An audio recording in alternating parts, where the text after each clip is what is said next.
हमारा चैप्टर चला था chapter number 7 AC alternating current. इसके बारे में हम लोगों ने बेसिक कल देखा था। बेसिक्स में क्या क्या देखा था हम लोगों ने कि alternating current, alternating voltage, alternating EMF, इनकी वैल्यूज क्या होती है। देन उससे रिलेटेड टर्म्स जो थे, टर्मिनोलॉजी, उसमें फर्स्ट देखा था हम लोगों ने एंगुलर डिस्प्लेसमेंट के बारे में, theta equals to omega t आया था। फिर टाइम पीरियड के बारे में ओमेगा इक्वल्स टू 2π/t लिखा था। फ्रीक्वेंसी के बारे में, फेज एंगल के बारे में, ये उसमें बेसिक था। उसमें फिर पीक वैल्यू, इंस्टेंटेनियस वैल्यूज क्या क्या होती है वो देख चुके हम लोग। ठीक है, चैप्टर का नाम है अल्टरनेटिंग करंट। तो इसी करंट के बारे में अब वैल्यूज निकालनी हम लोगों को। तो नेक्स्ट हेडिंग है यहां पर वैल्यूज ऑफ अल्टरनेटिंग करंट। और ये वैल्यूज ऑफ अल्टरनेटिंग करंट जो होती है, ये 3 वैल्यूज होती है करंट की। कौन कौन सी वैल्यूज होती है? एक होती है पीक वैल्यू, दूसरी होती है यहां पर आरएमएस वैल्यू, जिसको आई और सबस्क्रिप्ट की फॉर्म में लिखते हैं आरएमएस, और थर्ड होता है यहां पर एवरेज वैल्यू, इसको लिखते हैं आई एवरेज। ठीक है ना। तो वैल्यू ऑफ एसी के अंदर peak value, RMS value and average value, तीनों वैल्यूज इंपॉर्टेंट है। इसमें आरएमएस और एवरेज के अंदर क्या रिलेशन होगा इस पीक वैल्यू के साथ, वो भी हम लोग कंक्लूजन की फॉर्म में देखेंगे। अब देखते हैं, देखो वैल्यू ऑफ एसी में सबसे पहले पीक वैल्यू, ये पता ही है आप लोगों को। फर्स्ट पीक वैल्यू तो क्या होता है, अल्टरनेटिंग करंट है तो इक्वेशन क्या होती है, I equals to I not sine omega t. इस I equals to I nought पे हम लोग डायरेक्टली देख लेंगे कि जो भी एम्पलीट्यूड है, amplitude of alternating current is known as peak value, which is denoted by I nought. ये आई नॉट जो है हमारा, ये पीक वैल्यू होगा। कोई भी इक्वेशन आए आप लोगों के पास में, लेट सपोज एक इक्वेशन आ जाए आप लोगों के पास में, इक्वेशन आएगा, मैंने बताया था आप लोगों को बड़ा क्वेश्चन आएगा यहां से, तो क्वेश्चंस देखना आप लोग, प्रीवियस ईयर वाले उसमें से क्वेश्चन दिए हुए होंगे आपको। 2.14 t साइन ओमेगा टी, ये आपके पास इक्वेशन आ गई। आपको बोला जा रहा है पीक वैल्यू निकालो, आरएमएस वैल्यू निकालो, एवरेज वैल्यू निकालो। तो माइंड चलना चाहिए कि साइन ओमेगा टी के साथ पूरा जो फैक्टर होता है वो किसका होता है, पीक वैल्यू का। मतलब 2.14 t जो है वो पीक वैल्यू है, आई नॉट है। ठीक है ना, क्लियर है। अब बात करते हैं हम लोग आरएमएस वैल्यू की। Yes, sir. ये आरएमएस और एवरेज वैल्यू बड़ा डेरिवेशन है, तो एक बार इसका स्क्रीनशॉट ले लो, फिर आरएमएस पे चलते हैं। पूरा मैथमेटिकल है पोर्शन, और आप लोग मैक्सिमम मैथ्स वाले स्टूडेंट्स हो तो जल्दी समझ में आ जाएगा। ठीक है स्क्रीनशॉट। अब देखो, अब हेडिंग लगानी है Yes. RMS value.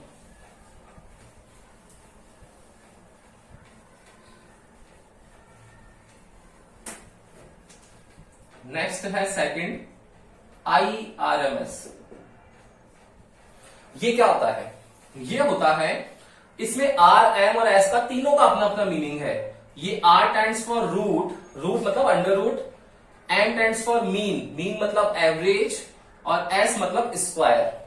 ठीक है, तो इसकी डिफाइन हो जाएगी the root mean square, the root mean square value of alternating current is known as IRMS। The root mean square value of alternating current is known as IRMS। अब क्या बोल रहा है ये, देखते हैं, देखो बेटा इसको। IRMS क्या होगा, सबसे पहले बोल रहा है कि सर रूट लगाना है, रूट मतलब अंडर रूट, ये हम लोगों ने अंडर रूट लगा लिया। फिर क्या लेना है, मीन लेना है, मीन हो जाएगा, मीन मतलब जितने भी टोटल आएंगे उन सबका सम डिवाइडेड बाय टोटल नंबर। फिर क्या करना है, स्क्वायर करना है, किसका, करंट का, तो करंट से स्क्वायर कर लो। लेट सपोज फर्स्ट करंट है I1 square, I2 square, up to हम लोगों ने ले लिया है IN तक है, तो टोटल कितने होगा, n नंबर, तो n का डिवाइड कर देंगे। देखो, तो अंडर रूट, ये अंडर रूट, मीन, ये आ गया मीन, एवरेज, स्क्वायर, इन सबका स्क्वायर करंट का, root mean square value of AC is known as IRMS। Clear? अब वैल्यूज निकालना सीखते हैं हम लोग। तो देखना, बिकॉज वी नो दैट, ध्यान से देखना, ये I इक्वल्स टू होता है I not sine omega T. That means यहां I नॉट पीक वैल्यू है और साइन ओमेगा टी पूरा फैक्टर है साइनोसोडियल वेव का, और ये I जो होता है वो इंस्टेंटेनियस वैल्यू है। तो ये डिफरेंट डिफरेंट हो सकती है। तो अगर हम लोग फर्स्ट के लिए देखें, मान लो फर्स्ट वैल्यू है, तो कैसी बनेगी ये वेव? देखो, इंस्टेंटेनियस वैल्यू क्या होती है? ये 0 है, ये वैल्यूज है, तो पीक वैल्यू तो यहां पर होगी, ये वैल्यू I नॉट, ये भी पीक वैल्यू होगी I नॉट, लेकिन ये इंस्टेंटेनियस, मतलब ये I1 यहां पर होगा, फिर I2 यहां पर होगा, I3 होगा, ये I4 होगा, अप टू IN होगा, लास्ट ये IN है। तो इन सब का सम करेंगे, इन सब का सम करेंगे, तभी तो टोटल वेव बनेगी, तभी तो टोटल वेव बनेगी। तो इन सब का सम करा तभी तो टोटल वेव बन गई, पहली चीज। दूसरी चीज, करंट स्केलर क्वांटिटी है, तो क्या यहां पर स्क्वायर करना बनता नहीं बनता है? स्क्वायर करने से इसकी जो नेगेटिव हाफ साइकिल है वो भी किस में कन्वर्ट हो जाएगी? पॉजिटिव में। तो सारी वैल्यूज किस में आने वाली है? पॉजिटिव में आने वाली है। अदरवाइज क्या होता? जितना पॉजिटिव है उतना का उतना क्या है? नेगेटिव है। तो टोटल वैल्यू कितनी हो जाती है हमारी? 0। टोटल वैल्यू कितनी होती? 0 हो जाती, क्योंकि जितना प्लस है, मान लो प्लस का 5 है तो माइनस का 5 भी है, 0 हो गया। लेकिन अगर मैं बोलता हूं स्क्वायर कर दो, तो प्लस का 5 और ये माइनस वाला प्लस हो जाएगा, प्लस का 5, तो 5 का स्क्वायर 5 का स्क्वायर 25 25 50 हो गया हमारे पास। ठीक है ना? तो उसमें वैल्यू निकलती है, तो आरएमएस वैल्यू निकलती है। इसके आगे जो थर्ड मैंने लिखाया था वैल्यू ऑफ करंट में आई एवरेज, उसमें यही काम करने वाले हम लोग। पॉजिटिव और नेगेटिव टोटल कितना हो जाएगा? 0 हो जाएगा। ठीक है ना? वो मंडे की क्लास में करेंगे हम लोग। तो यहां पर आई एवरेज जो होगा वो तो 0, टोटल एवरेज जितना प्लस उतना माइनस, लेकिन आरएमएस जो होगा वो ईच पॉइंट पर यहां का करंट, यहां का करंट, यहां का एन तक जो करंट है उन सबका स्क्वायर करके डिवाइडेड बाय एन नंबर्स। अब देखो आगे की कहानी। अब मुझे इस I1 की वैल्यू लिखनी है, तो I1 क्या है बेटा? इंस्टेंटेनियस है ना? कितना आएगा I1? I not sine omega T. फिर I2 लिखना है मुझे, तो I2 भी कितना? I not sine omega T. चलता जाएगा, मुझे IN तक लिखना है, तो IN कितना आ जाएगा? I not sine omega t. तो जब सबकी ही values I not sine omega t आ रही है, तो मैंने आपको शुरू में बताया था कि अगर डिफरेंट वैल्यूज हैं, उन सबका कलेक्शन करना है, तो मैथमेटिकल ऑपरेटर होता है इंटीग्रेशन, वो डिफरेंट जो वैल्यूज है उन सबका कलेक्शन कर लेता है। तो क्यों ना हम लोग इन सबको टोटल को डिफरेंट को ऐड करें। हमको होल वैल्यू निकालनी है, तो क्यों ना इसका इंटीग्रेशन कर लिया जाए, तो सारी वैल्यूज आ जाएगी ना। मतलब इसका एक फॉर्म और हो सकता है। क्या हो सकता है वो देखो। IRMS निकालना है मुझे, तो अंडर रूट तो लगा नहीं है। अब I स्क्वायर लिखना है, ये देखो ये I स्क्वायर लिख दिया मैंने। इसका क्या करना है मुझे? इंटीग्रेशन करना है। इंटीग्रेशन जो होगा वो किसके पर्सपेक्टिव होगा? इधर देखो, ये I1 की वैल्यू कहां चेंज हो रही है? यहां पर हो रही है क्या? ये I2, ये I3, ये I4, ये I4, ये वैल्यूज किसकी है? किसकी वैल्यू है ये या तो T की वैल्यू है या थीटा की वैल्यू है। थीटा की वैल्यू है ना, मैंने बताया था यहाँ π/2 होता है, यहाँ पाई होता है, यहाँ 3π/2, ये 2π। कल की क्लास में चल रहा था हमारा ये टॉपिक। तो यहाँ किसकी वैल्यू चेंज हो रही है? थीटा की वैल्यू चेंज हो रही है। तो क्यों ना हम लोग इसको थीटा की पर्सपेक्टिव में इंटीग्रेशन कर ले, क्योंकि एन कहां पर है हमारा? थीटा की फॉर्म में। तो I square dot D theta आ गया टोटल। अब ये टोटल कहां से कहां तक है? Initial limit 0, final limit 2π, 0 to 2π के बीच में इसको इंटीग्रेट कर लिया हम लोगों ने। आया समझ में? आया क्या? बोलो, वापस बताओ, ये आ गया समझ में? यस और नो? आ गया समझ में? आ गया? अब देखो, अब दूसरी चीज, ये n है। अब ये n क्या है? ये n भी तो होगा 1 + 1 + 1 + अप टू n। तो ये n क्या है? n वैल्यूज कहां पर है? इसी एक्सिस पर है। तो मुझे टोटल करना है n को। तो n की वैल्यू क्या टोटल हो रही है? थीटा की वैल्यू टोटल हो रही है। तो थीटा मुझे टोटल निकालना है, तो क्या करें? उसका स्मॉल एलिमेंट ले लें और उसका होल इंटीग्रेशन कर ले। 1 डॉट डी थीटा कितना आएगा? थीटा आएगा। इसकी इनिशियल कितनी है? 0, टोटल कितनी है? 2π। तो इसका एक फॉर्म ये भी तो हो सकता है जो इंटीग्रेशन फॉर्म में है। आया, समझ में आया? बोलो, क्लियर है ना? तो यहां पर आप लोगों के पास इस फॉर्म को इस फॉर्म में भी हम लोग लिख सकते हैं। इसका स्क्रीनशॉट ले लो, इसके यहां से आगे डेरिवेशन स्टार्ट करते हैं हम लोग। ले लिया स्क्रीनशॉट? तो यहीं से डेरिवेशन स्टार्ट करने वाले हैं हम लोग। देखो इसके आगे से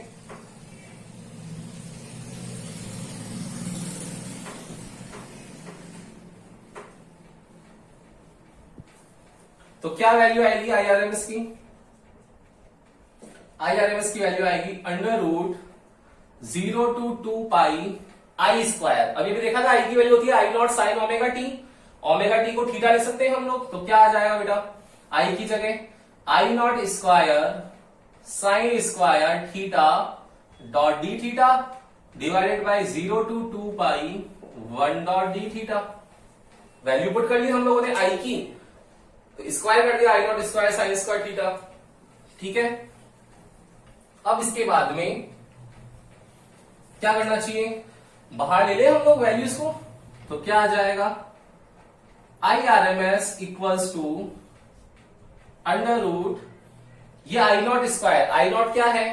मैक्सिमम वैल्यू, पीक वैल्यू, और पीक वैल्यू जो होगी मैक्सिमम वो हमेशा कांस्टेंट रहेगी। मैक्सिमम हमेशा कांस्टेंट रहता है, इसको बाहर ले लो। ये आई नॉट स्क्वायर बाहर ले लिया, integration 0 to 2 pi sine square theta d theta 0 to 2 pi 1 dot D theta. Mind चलेगा आप लोगों का, साइन स्क्वायर थीटा का इंटीग्रेशन नहीं कर सकते। इंटीग्रेशन आप लोगों ने सीखा हुआ होगा कि स्क्वायर वैल्यूज का इंटीग्रेशन नहीं होता। Sign square theta, cos square theta, ten square theta, तो क्या करना पड़ता है? उनको सॉल्व करना पड़ता है 2 थीटा की फॉर्म में। तो कॉस 2 थीटा का फॉर्मूला होता है 1 minus 2 cos square theta minus 1 cos square theta minus 1। कौन सा फॉर्मूला लगेगा? साइन चाहिए, एक साइन यहां पर आ रहा है, एक साइन यहां आ रहा है। लेकिन अगर ये यूज करेंगे तो फिर अगेन कॉस स्क्वायर आ जाएगा। लेकिन अगर ये यूज करते हैं तो हट जाएगा, तो इससे कितना आएगा? साइन स्क्वायर थीटा हमारा, साइन स्क्वायर थीटा इधर आ जाएगा तो ये उधर जाएगा। कितना आएगा बेटा? 1 माइनस कॉस 2 थीटा अपॉन 2 आ जाएगा। लिखते हैं यहां पर हम लोग, तो क्या आएगा इससे? Therefore I R M S equals to, ये I not square under root से बाहर ले ले, ये आई नॉट 0 to 2 पाई, ये 0 to 2 pi sine square theta 1 minus cos 2 theta upon 2 dot D theta और 1 dot D theta. 1 dot D theta मतलब theta 0 to 2 pi.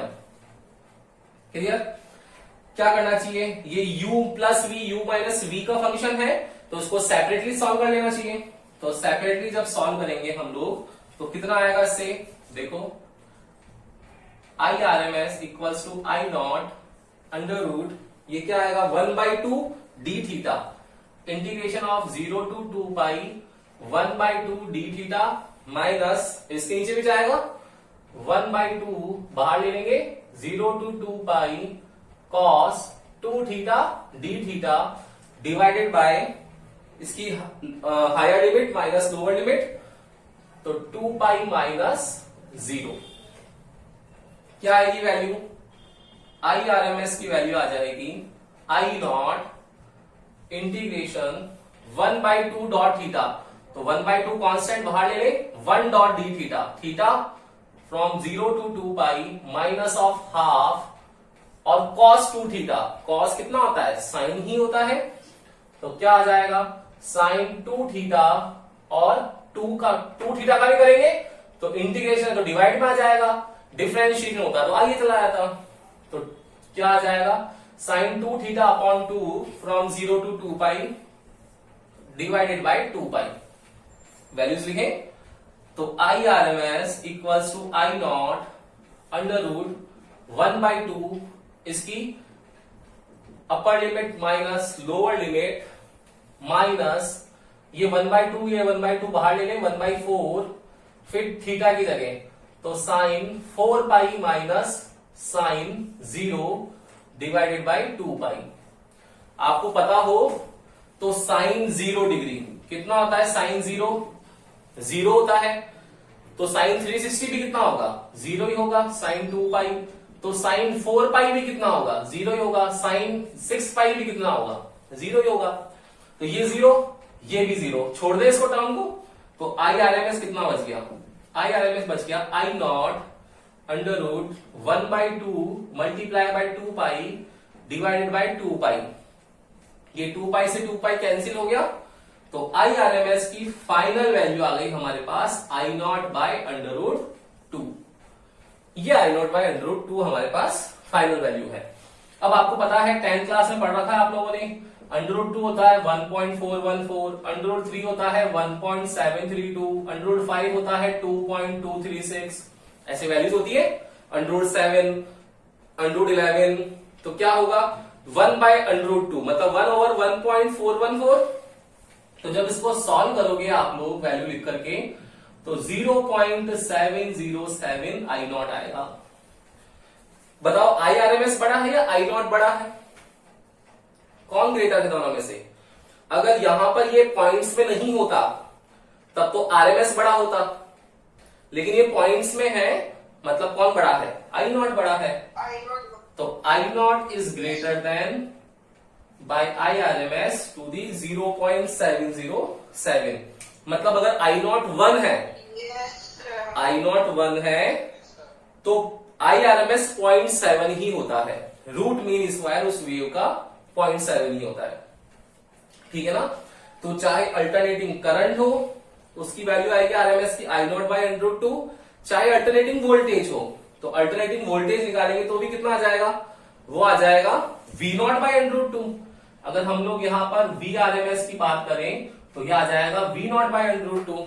Same अगर हम लोग ई आरएमएस की बात करें ईएमएफ की, तो ई नॉट बाय अंडर रूट 2, ठीक है ना। लेकिन चैप्टर अल्टरनेटिंग करंट है इसलिए करंट का डेरिवेशन किया, करंट की वैल्यू निकाली आरएमएस की। क्लियर है क्या ये, बताओ यस और नो, समझ में आया क्या भाई आईआरएमएस की वैल्यू, ठीक है ना। मेन देखो आप लोगों को ये सब कुछ तो आप लोगों का मैथमेटिकल पार्ट है, यहां तक आप लोगों को समझने में कोई भी टफ नहीं लगा होगा। सारा का सारा खेल जो है आपका ये समझने में है। ये अगर किसी जिस बच्चे को आया है समझ में, ये फिजिक्स का पार्ट है, ये मैथमेटिकल नहीं है, ये फिजिक्स का पोर्शन है। जो कॉन्सेप्ट है इसका कि टोटल जो वैल्यूज होती है, डिस्क्रीट वैल्यूज डिफरेंट डिफरेंट है, उन सबको अगर एक साथ कलेक्ट करें तो वो काम करने का काम जो है वो इंटीग्रेशन करता है। तो इंटीग्रेशन की हेल्प से हम लोगों ने डिफरेंट डिफरेंट इंस्टेंटेनियस वैल्यूज थी, उनकी होल वैल्यू मतलब आई है, और थीटा की पर्सपेक्टिव चेंज हो रहा है तो थीटा ले लिया। तो I not square sine square theta आ गया, और डिवाइडेड बाय था एन, वो एन भी कहां चेंज हो रहा था, ऑन दी एक्स एक्सिस ही हो रहा था, थीटा की वैल्यू मतलब वो 1 डॉट डी थीटा है हमारा फ्रॉम 0 to 2 पाई। ये समझ में आती है तो फिर हम लोग मैथमेटिकल फॉर्मूला लगा करके इसको सॉल्व कर सकते हैं, ठीक है ना। तो आई आर एम एस होता है I not by under root 2, और ये I not by under root 2 जो होगा वो 0.707 आई नॉट की फॉर्म में आएगा। क्लियर है क्या, बताओ क्लियर है ना। तो अब थर्ड बच गया कौन सा, एवरेज वैल्यू। वो एवरेज वैल्यू जो होगा वो हम लोग अब नेक्स्ट क्लास में करने वाले हैं, ठीक है ना। तो नेक्स्ट क्लास में करेंगे उसके आगे। Okay, good day.